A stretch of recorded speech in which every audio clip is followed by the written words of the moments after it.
125 देशों की सूची में भुखमरी के मुद्दे में क्या आप जानते हैं कि 125 देशों में भारत का स्थान 111 है।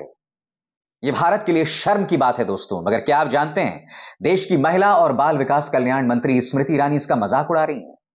स्मृति जी, मैं एक बात समझ सकता हूं कि आप बृजभूषण शरण सिंह, जिस पर आरोप लगता है हमारी महिला पहलवानों का यौन उत्पीड़न का, उस पर आप खामोश रहते हैं। राम रहीम पर गुनाह साबित होता है औरतों के रेप को लेकर, आप उस पर खामोश रहती हैं।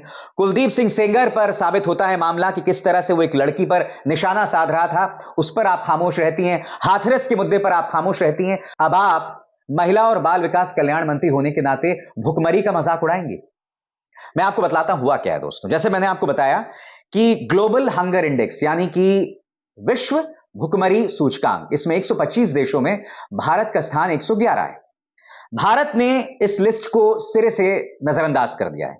स्मृति ईरानी से जब एक मंच पर इस मुद्दे पर सवाल पूछा गया तो उन्होंने इसका मजाक उड़ाया, और कैसे मजाक उड़ाया मैं आपको बताता हूं। स्मृति ईरानी ने कहा कि अगर मैं सुबह 4 बजे से निकल गई हूं और अगर मैं सीधे रात को 10 बजे खाना खाती हूं और बीच में अगर कोई मुझसे यह पूछे फोन करके कि क्या आपको भूख लगी है, तो मैं तो कहूंगी मुझे भूख लगी है। स्मृति ईरानी ऐसा क्यों कह रही थी मैं आपको बताता हूं। क्योंकि स्मृति ईरानी का दावा है कि ये जो ग्लोबल हंगर इंडेक्स बनाया गया है सिर्फ 3000 लोगों को फोन करके बनाया गया है। सरासर झूठ दोस्तों। ग्लोबल हंगर इंडेक्स 3000 लोगों को सिर्फ फोन करके नहीं बनाया गया है, वो इसका एक बहुत छोटा पहलू है। मगर स्मृति ईरानी मंच पर बैठकर लोगों को झूठ बोल रही थी, गलत बयानी कर रही थी। मगर इस बात को लेकर मुझे अचरज नहीं होता। आपको याद होगा राहुल गांधी के बारे में एक नहीं कम से कम 3 बार ऐसे मौके आए हैं जब वो गलत बयानी कर रही थी। उन्होंने यह भी कहा था कि मेरी बेटी का जो वो सिली सोल्स बार है उसका और उनके पति के कंपनी से कोई लेना देना नहीं है, जबकि एक आरटीआई के तहत सूचना के अधिकार के अंतर्गत जब एक याचिका दायर की गई थी तो उसमें साफ हो गया था कि उनके पति की कंपनी और उनकी बेटी जहां काम करती थी सिली सोल्स बार, दोनों में सीधा रिश्ता है। तो गलत बयानी तो आप करती रही हैं, मगर आप ग्लोबल हंगर इंडेक्स को लेकर न सिर्फ आप मजाक उड़ा रही हैं बल्कि आप गलत बयानी भी कर रही हैं। मैं चाहूंगा अंग्रेजी में दिया गया उनका यह बयान आप सुने, और उसका अनुवाद मैं आपको पहले ही बता चुका हूं। सुनिए स्मृति ईरानी क्या कह रही हैं। I think that there are indices which do not project the India story, and deliberately so. For instance, Global Hunger Index that makes headlines now. Many people have said it's all hogwash. How do they build that index? 3,000 people in a country of 140 crore get a phone call from Gallup, and they're asked, "Are you hungry?" Now, trust me, I have left my house in Delhi in the morning at 4 today. I caught a flight at 5 to go to Kochi. I did a conclave there, caught a flight at 5 o'clock to come to this program. By the time I get to anything called food, it'll be 10 o'clock. If you have called me any time in the day today and asked from Gallup, "Are you hungry?" I'll say, "Oh yes, I am." तो जैसे मैंने कहा दोस्तों, स्मृति ईरानी कई मायनों में गलत बयानी कर रही है, और मैं आपको बताता हूं क्यों।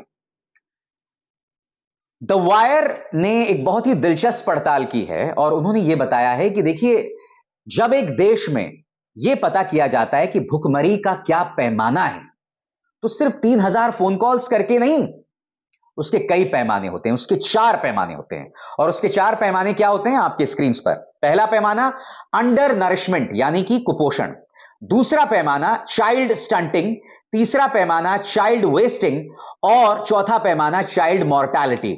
सबसे पहले अंडर नरिशमेंट यानी कुपोषण। इसके मुताबिक अगर हमारे बच्चों को पौष्टिक खाना नहीं मिल रहा होता है, यानी कि अगर उनके खाने में हर चीज नहीं होती, कार्बोहाइड्रेट्स, आयरन, तमाम चीजें नहीं होती, तो उन्हें खाना ठीक नहीं मिल रहा होता, वो कुपोषित हो जाता है। दूसरा चाइल्ड स्टंटिंग।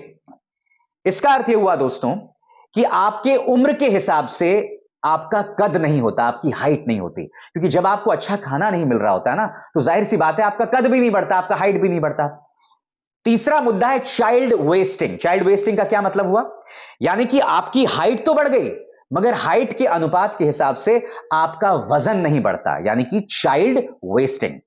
और चौथी बात चाइल्ड मॉर्टैलिटी, जिसका क्या अर्थ है कि 5 साल की उम्र तक कितने बच्चे जिंदा रह पाते हैं और भुखमरी की वजह से मर जाते हैं। तो तो ये वो 4 पैमाने हैं दोस्तों, जिसके आधार पर यह फैसला होता है कि एक देश में कितनी भुखमरी है। और स्मृति ईरानी ने ले देकर 3000 फोन कॉल्स का जिक्र किया, वो भी जैसे कि मैंने आपको बताया सिर्फ एक छोटा पहलू है, मगर उन्होंने मजाक उड़ाया इस चीज का। यही नहीं दोस्तों, कुछ और चीजें मैं आपके सामने रखना चाहता हूं। दोस्तों, ट्विटर पे द कैंसर डॉक्टर नाम का एक हैंडल है, उन्होंने आंकड़ा पेश किया है जो उन्होंने खुद वायर से उठाया है। इसके मुताबिक वो कह रहे हैं कि अगर एक देश में 15% से ज्यादा बच्चे वेस्टेड होते हैं, वेस्टेड का अर्थ क्या हुआ, यानी कि आपके कद के हिसाब से आपका वजन नहीं होता, तब उसे हाई रिस्क एरिया में रखा जाता है। हां, अब अगर भारत की बात की जाए दोस्तों, तो भारत में ऐसे बच्चों की संख्या 34% है, यानी कि आपके कद के हिसाब से आपका वजन नहीं है, और भारत में ऐसे बच्चों की तादाद 34% है। मैं आपको बतला दूं दोस्तों, 125 देशों में सिर्फ भारत ही एक ऐसा देश है जिसने इस स्टडी को, इस शोध को स्वीकार नहीं किया है। उल्टा, जैसे कि आपने सुना, माननीय स्मृति ईरानी इसका मजाक उड़ा रही हैं।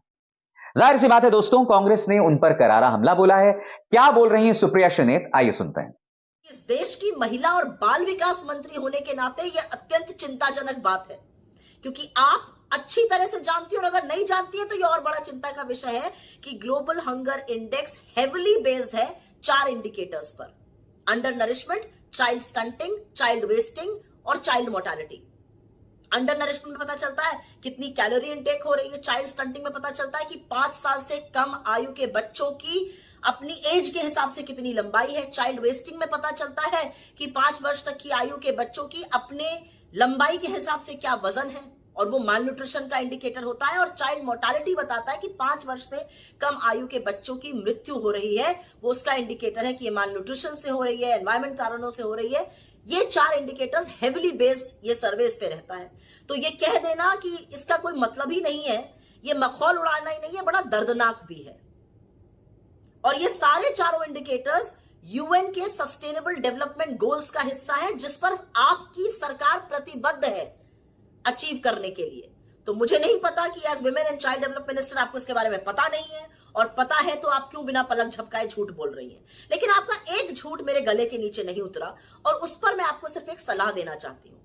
आपसे ज्यादा सशक्त और वीआईपी कम महिलाएं होंगी हिंदुस्तान में। आप इस हिंदुस्तान को हवाई जहाजों से नाप रही हैं, जैसा कि आपने अपने वीडियो में कहा। तो मैं सिर्फ उस पर एक बात कहना चाहती हूं, उन हवाई जहाजों में मील मिलती है, ऑर्डर कर लीजिएगा। जहां आप पहुंचती हैं, आप वीआईपी हैं, हर तरह का खाना मिलता है, ऑर्डर कर लीजिएगा। क्योंकि जब आप ये कहती हैं कि अगर फोन आएगा और आप बता देंगे कि आप भुखमरी का शिकार हैं, तो आप कहीं ना कहीं उन लोगों के घाव को जरूर कुरेदती हैं जो गुर्बत, गरीबी और भुखमरी के चलते रात की एक रोटी कम खाकर गुजर बसर कर रहे हैं। शर्म आनी चाहिए आपको। दोस्तों, मैं आपसे एक सवाल पूछना चाहता हूं। मोदी सरकार बार बार कहती है कि कोरोना काल में और उसके बाद लगातार हम 80 करोड़ लोगों तक अनाज पहुंचा रहे हैं। अगर भारत में भुखमरी एक समस्या नहीं है, तो आपको 80 करोड़ लोगों तक अनाज पहुंचाने की क्या जरूरत पड़ रही है? अगर भारत में सबके पास नौकरी है, अगर भारत में सबको रोटी मिल रही है अपनी मेहनत की कमाई से, तब भी आपको लोगों तक अनाज पहुंचाना पड़ रहा है ना। अब इस मुद्दे को लेकर शोध होना जरूरी है कि जो अनाज आप उन्हें पहुंचा रहे हैं, क्या वो पोषण के सभी मायनों को पूरा करता है? क्या वो नरिशमेंट के तमाम मायनों को पूरा करता है? ये तो सवाल होना चाहिए ना। इन सवालों का जवाब देना तो बहुत दूर की बात, मगर ग्लोबल हंगर इंडेक्स के मुद्दे का मजाक उड़ा रही है मोदी सरकार। स्मृति जी मजाक उड़ा रही हैं। 2014 से पहले जब भी इस तरह से अंतर्राष्ट्रीय एजेंसीज भारत पर सवाल उठाती थी ना, तो उनको देशद्रोही, भारत के खिलाफ साजिश, टूल किट, ये तमाम चीजों का जिक्र नहीं किया जाता था। अब किया जा रहा है, जो अपने आप में निहायत ही शर्मनाक बात है। हमें अपने गिरबान में झांकना है, तथ्यों से हम मुंह नहीं मोड़ सकते। क्यों? अभिसार शर्मा को दीजिए इजाजत। नमस्कार। स्वतंत्र और आजाद पत्रकारिता का समर्थन कीजिए, सच में मेरा साथी बनिए। बहुत आसान है दोस्तों, इस ज्वाइन बटन को दबाइए और आपके सामने आएंगे ये 3 विकल्प, इनमें से एक चुनिए और सच के इस सफर में मेरा साथी बनिए।